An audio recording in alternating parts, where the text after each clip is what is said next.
नमस्कार.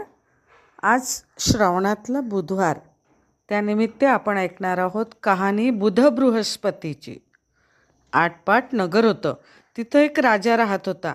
त्याला 7 मुलगे होते, 7 सुना होत्या. त्याच्या घरी रोज एक मामाभाची भिक्षेस येत. राजाच्या सुना आमचे हात रिकामे नाहीत म्हणून सांगत. असे पुष्कळ दिवस गेल्यावर त्यांना दारिद्र्य आले. सर्वांचे हात रिकामे झाले. मामाभाचे पूर्वीप्रमाणे भिक्षेस आले. सर्व सुनांनी सांगितलं, असतं तर दिलं असतं, आमचे हात रिकामे झाले. सर्वात धाकटी सून शहाणी होती. तिनं विचार केला, होतं तेव्हा दिलं नाही, आता नाही म्हणून नाही. ब्राह्मण विनमुख जातात. ती त्यांच्या पाया पडली.